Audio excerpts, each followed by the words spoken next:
And Friends comes away with a rebound and a chance to take the lead. 33-32, Emerlehu going for the lead from the left wing. Emerlehu with the triple on the move, ready to run her from 8 feet. No, Jackson snares down the miss and then puts it home for the right side. Jackson in double figures for Friends. Trey Reed looking inside, off to Emerlehu, turns down to 3, kicks it left wing to Trey Reed. He drives in the lane, now to the rim, scoops it up and in, and he got fouled. 7. Tabor ahead with 1:40 to go in overtime. Here's Garner, strong move to the cup on Zoe Rust. She throws it up and makes it, and she gets fouled for one more. Friends ahead, Barberry goes up, and he flushes it down. Barberry taking flight and getting a body in the process.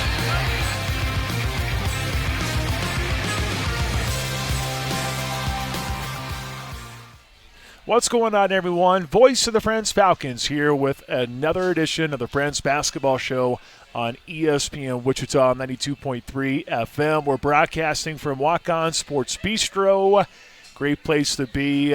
Love it out this way. All the fantastic food, but also no matter where you sit, you're going to get a good look at the game you want to watch.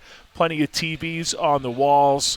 It's a great place to be. Come out to Walk-On Sports Bistreaux. Things heat up for postseason play. Of course, you have a special tournament that's just around the corner. I think I would rather be here than being at home. Walk-On Sports Bistreaux, located on Mays Road. We appreciate their support of Friends University Athletics. Well, here tonight, it is our final men's basketball edition of the Friends Basketball Show. And to do the honors, we welcome in the head men's basketball coach at Friends University, Phil McClintock. The Friends Falcons wrapped up the regular season with a W against the Avila Eagles, 80-54. And we'll certainly talk about that one, but we do need to go back a little bit, talk about Southwestern, Tabor, York, and Avila, and then we could just recap the entire season here for 2023-2024. Well, Coach, let's just go all the way back to Winfield Southwestern, a team that you played incredibly tough with earlier in the regular season. You guys were right there till the very end. Southwestern ended up getting that final push, and Southwestern ended up getting the win. But this time around, if you go to Winfield, you go to the Stewart Fieldhouse, not many teams are going to win there. I'll never forget the first time I entered this conference. I get there, and the amount of people tell me that there's this black cat roaming around. I thought they were kidding. Mm-hmm. And next thing you know, there's Jinx walking out after seeing a loss that was probably double digits, maybe 20 points. And I'm like, okay, now I understand what this is all about. And as things progress, as long as I've been in this conference, you just continue to see it get that way and get tougher and tougher. So you knew what you're up against Southwestern. Kevin Clark, Andrew O'Brien, just a phenomenal team that's top 10 in the country right now. So kind of one of those games where you go into going, hey, we'll give it our best, but at the same time probably understanding that you really have an uphill battle to climb. Your thoughts on what you saw against Southwestern? Yeah, it was excuse me, we knew it was going to be tough, and it was. You know, we had a game plan in place, and obviously Kevin Clark is leading the country in scoring. Mm-hmm. So, you know, he's a pretty good scorer, obviously. And so the problem was Andrew O'Brien goes 6-7 from 3, you know, in the first 12 minutes of the game. And a couple of those, you know, the first few is what it is. You can live with. You know, he's averaging just over 1 3 made. Actually, it may be under 1 3 made a game. And, you know, him going 6-7, he made a couple, like, step backs and fadeaways.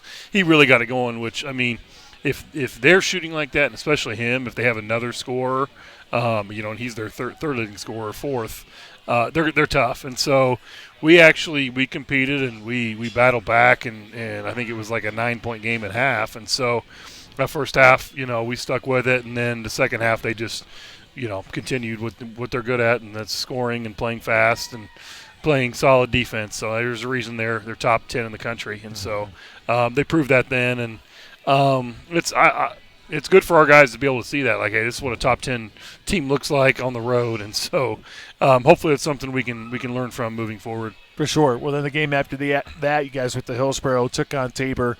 And Tabor, a very young team, but a team with a lot of promise in the future. And Tabor hung 100 on the board, 100 to 81. So defensively, maybe things weren't there. But Tabor, it's one of those teams where they've really, I know they missed the tournament, and that's the one thing where I'm a little bit surprised that maybe they did, because seeing them throughout the year, they certainly had their moments, and maybe that comes with the territory being with a young team. Sometimes you got it, sometimes you don't. But the Tabor Blue Jays, certainly in that game, they were quite good. Thatcher McClure being one of the funner guys to watch this year. And, they added some pieces around him too, some guards, and Jack Voth, who really has a future being a star in this conference. So that loss to Tabor, your reaction to what took place in Hillsborough? Yeah, they played well. I mean, they were without their big man, actually, and so they were playing small, and so it was just definitely different. They made 14 threes. And I think we made 3 threes, and so that's something we struggled with. A lot of, especially the second half. We tried to play up tempo, and when you're playing up tempo and you're giving up 14 threes, and that's probably not going to go your way. So, I don't know that we played awful defensively and we played okay offensively, but you just can't. The 3-point, discrepancy is just too much there. And so they had guys that hadn't played. One of their seniors came in and hadn't played much, and he went 3 or 4 from 3. And so whether that's them or us, I mean, I'll always say we could have played better defense. So, but they, it was their senior night, and, they played like it was their senior night, and we definitely didn't. So credit to them on that win. So. That men's basketball coach Phil McClintock here on the Friends Basketball Show on ESPN Wichita 92.3 FM. Final 2 games of the regular season. Last Wednesday, you took on the York Panthers. It was a 63-59 final. We talked about the difficult challenges going on the road and playing Southwestern. The Freeman Center in York, Nebraska can just be just as challenging.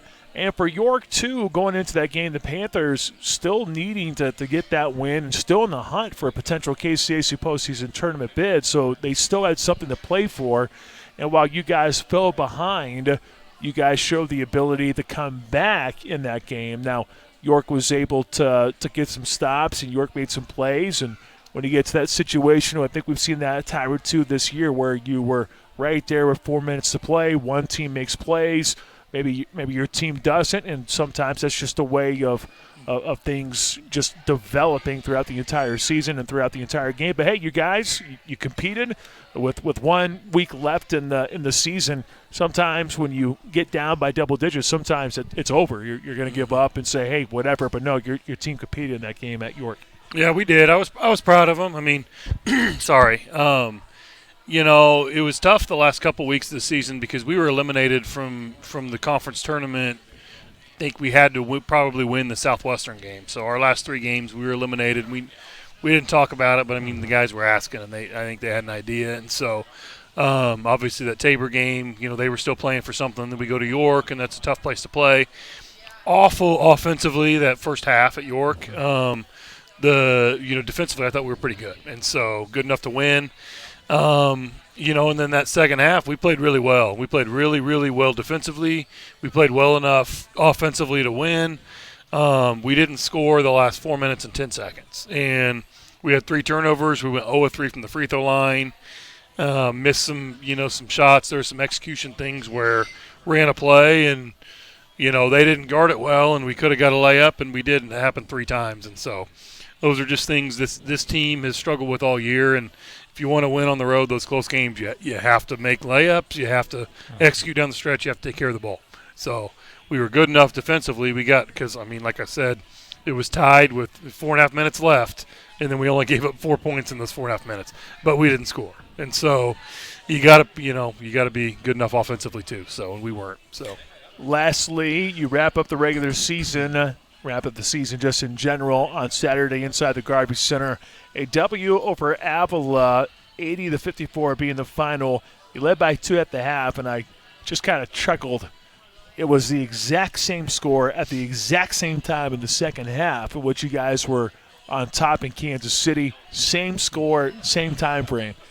And I'm like, okay, look, on the broadcast scores, you're not hoping for something like that to happen, but It does happen, and you're like, this is eerily similar Now we'll just see how far this team has come compared to what happened in Kansas City. In Kansas City, 16 consecutive points for Avila to make it a close game, and then you have to fight and drag yourself to the finish line. This time around, that was far from the case. Your team was able to really put the finishing touches, had a couple of dunks. Tim Barberry had a strong finish. I'm glad that everyone just kept feeding him inside for the last couple of minutes because I think that was the one thing I saw was, hey, give Tim the ball, just get out of the way, just let him shoot as many times as possible. So, but hey, a great way to wrap up the regular season. I know some coaches don't believe in that carrying over into a brand new season, but still, to finish with a W, it sure as heck feels a lot better with a W than with a loss. Yeah, no, it does. And we played well. We played, it was the first time we'd, stretched a lead and we had, a comfortable lead going where I didn't have to coach the last 5 minutes, which was great. I'm like, hey, we're just cheering and, having a good time up 20-plus. The huge difference in that, you talk about the score being the same in the second half. Well, we were on the road, and they actually had a really good crowd when we were there. And so that was a big step for us. We won that game, on the road with a good crowd there. And so here, without the adversity of the crowd, I felt like we played loose and we turned defense into offense, which is what we want to do, and we haven't been able to, especially late here. And so it was nice to be able to see, like you said, and I wasn't even, we kept Tim in there. He had 4 fouls with 9 minutes left, and we kept him in there. And it was mainly our guys like Spiller and all these other guys. Hey, let's get him the ball. Let's, keep feeding him. So he was able to, he struggled early in that game, so he was able to have some success late. So, but we had a lot of assists. We, obviously scored more points than we had been scoring, and we weren't having to slow the ball down and call a bunch of sets to try to score because we were pushing it and getting great looks. So it was a fun game. Yeah, well, Tim was able to get an alley-oop, I believe, in there, a couple dunks as well. Yep. So always a good feeling there at the very end for a senior to be able to do something like that. We're visiting with head men's basketball coach at Friends University, Phil McClintock, here on the latest Friends basketball show on ESPN Wichita 92.3 FM. Well, for Tim to be able to finish the job off like that, and we talked about Tim last I guess it would have been 2 weeks from now, but, Tim has done so much and really a strong finish, I believe, in over half of the games down the stretch. I think 5 of the last 9 he finished in double figures. And I believe out of the 9-game stretch, I think all but one, I think he had more than 6 points, which I know to some people that might not seem like a whole heck of a lot, but for Tim to have as strong of a finish as that, that's the one thing that you're probably going to take away from Tim Barberry's career is realizing he didn't go down just saying, all right, well, my career's over. We're not having a good season. I'm down the dumps. So I'm not going to care about this. No, instead, he fought all the way until the very end. Yeah, he had some huge games for us, too. K-Dub, he made some, huge baskets, too. We started going to him late in the game.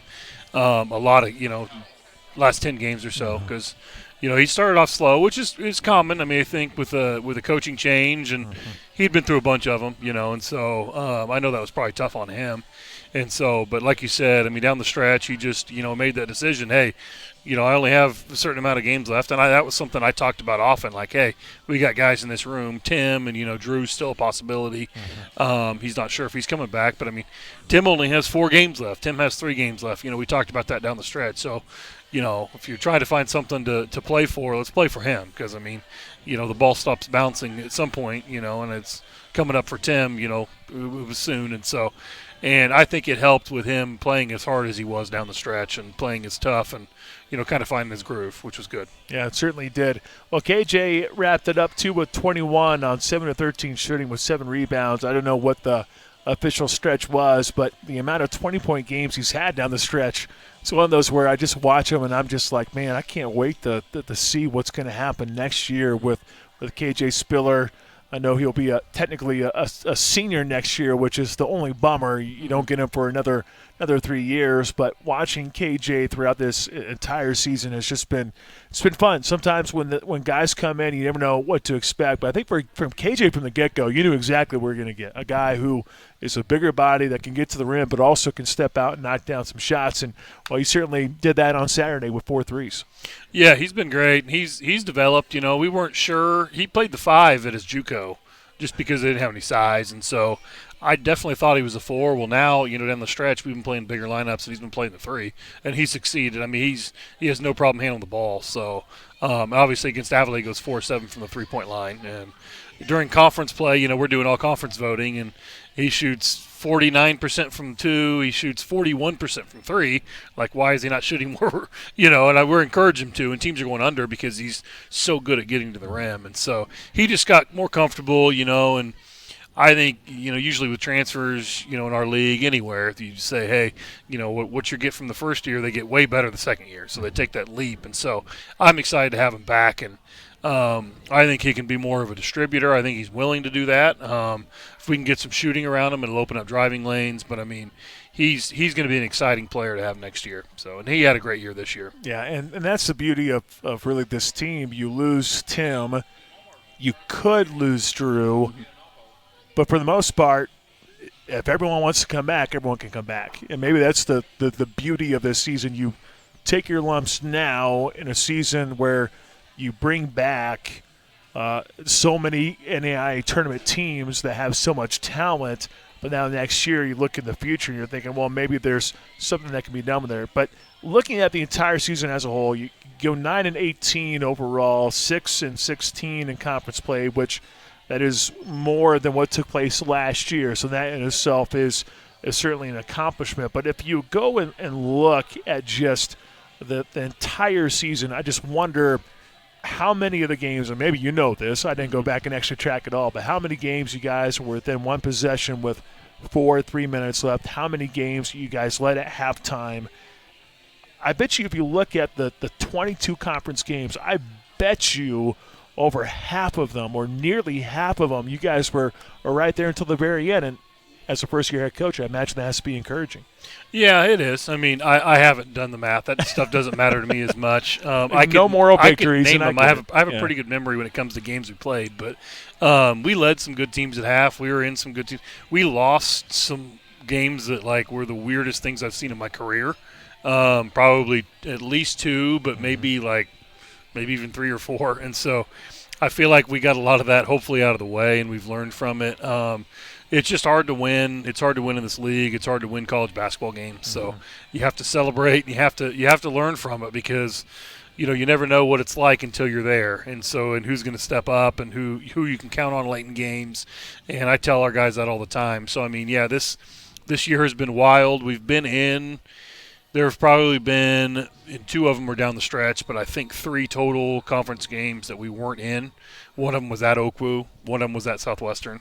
Okay, so that happens. And so the rest we were in the majority of the game. And so I do know that we learned a lot.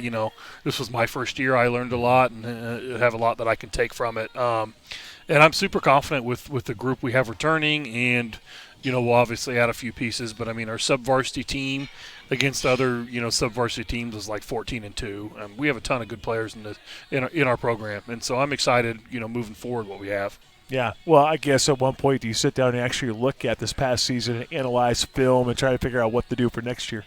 Well, I've analyzed a lot of film this year, so I probably should. Probably too much. But in terms of sitting down, now that it's over, though, yeah, how much are you actually going to pop into the actual? We will. The deal? We will. We'll do a lot individual film, and sure. We'll show our guys. This is what we need from you going forward, and we do a lot of that during the year, and they know that. And so it's just, are they willing to do it, or what measures can they take to get there? Because it's not like you just I'm going to do that in a game. Well, yeah. You have to, there's a lot that goes into it. So, but we will. We're taking this week off of all team activities. We're not doing a thing.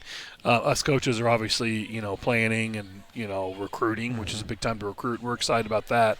But our guys are taking this whole week off.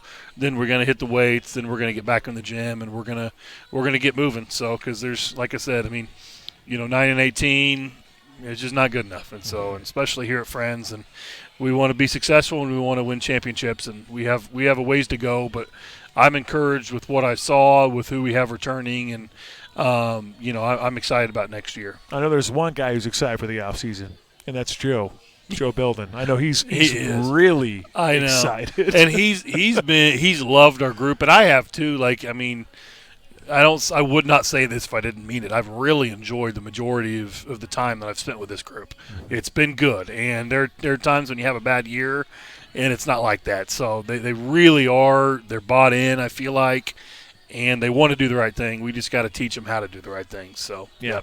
Well, it's just funny. Like Joe came over and he's just like, man, like you see some of these guys, like they've improved all throughout the year. He goes, I'm just looking forward to really this next offseason because with so much coming back, there's so much we can do. And I know that the track record kind of speaks for itself. You look at what Joe Bellin's been able to do with some of the guys and also some of the gals. Look at football, and I'm just like, yeah, there's a lot to like. And really in the offseason, I know people think basketball like, oh, you don't need to do that because you still got to be slim. You got to move up and down the floor. But in all reality, though, you got to get bigger to face some of the bigger bodies that are there in the conference. So I say that because Joe came up and he was like, hey, I'm really looking forward. I'm like, I'm sure you are. He is. And he should be looking forward to it because there is a lot of guys coming back. And maybe the best thing is, too, like for different guys like Keon, it comes down to rehabbing in some ways, although he's back on the floor, which is good. Colin Macklin also got banged up this year, so probably getting those guys back into the shape that you would like is probably where you want to start there. But man, the future for next year with so much talent coming back and so many pieces not being back, it's going to be really exciting to see what happens in year number 2. And as you brought up, you said you learned a lot throughout year number 1. I'm assuming the number one thing that you learned was just learning a lot about your players and really who they are and what they're capable of and what their interests are. And I know some people get caught up in the X's and O's, and yes, that's very true. But also, too, you're getting used to them, and I'm sure they're getting used to how you coach, too, and that just takes a moment. I think there for a little bit you kind of go, what's coach going to do if I mess up or do this? At the very end, I think everyone had a pretty clear-cut version of how things are going to be handled from this point forward. Yeah, I think that was one of the biggest things the progress that was made from, the stuff we were dealing with in the fall, in practice and the – talking back and all the things just because we hadn't been around each other compared to what it was like the last couple games. Even when you're losing, it shows your character and, what's going on behind the scenes. And our guys were still, they weren't always having fun, and neither was I. But they were still bought in. They were still trying to do the right things. They were still, we're in timeouts. We're, trying to execute. They were doing all that stuff, and they weren't in the fall, and it just was something that was the biggest step. Now getting them to figure out, okay, these are the expectations, and now you got to win doing, do those things and still win. So there's still another step, but the progress that this group saw, from, the fall was huge. And so I'm just excited to get them now. Hey, maybe I don't have to coach, guys walking off the court and guys not being engaged in a timeout. Can we coach more basketball? We progressed. So now I'm looking forward to where we can go from there. Yeah, for sure. And practice habits and all that stuff too. Well, we had new assistants. It was all new. Right. And that stuff just, being together and having another year together is it's going to be a lot easier. So yeah, that's hopefully we'll see. Hey, I'm not going to promise you that. So, and we're still going to work, but I just know that, a lot of the nuances are not going to be as, it won't be as tough to control. So. Yeah. Well, a lot of the nuances as you brought up. Well, anything else you'd like to add? Oh, this is kind of the final one. So I guess just simply hit the off season and just kind of see what pieces you bring in, who's coming back, all that wonderful stuff. I'm sure that's probably part of the process too. After going through an entire season, now it's not just a off season. You go out and do this or do that. Now there's extra steps kind of involved with it all. So, anything else you'd like to add? No, I just appreciate everybody's support. From our administration, and I know it's been a tough year, but there's just a ton of support and all the people that have approached me and hey.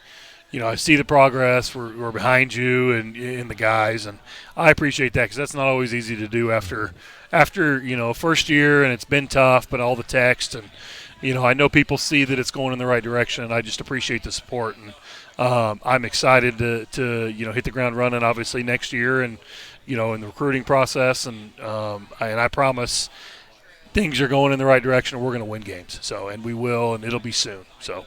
All right, Coach. Well, thanks for everything this season. All right, It's been fun. Thank you. I appreciate it. Phil McClintock, head men's basketball coach at Friends University, here on the latest Friends basketball show on ESPN Wichita 92.3 FM.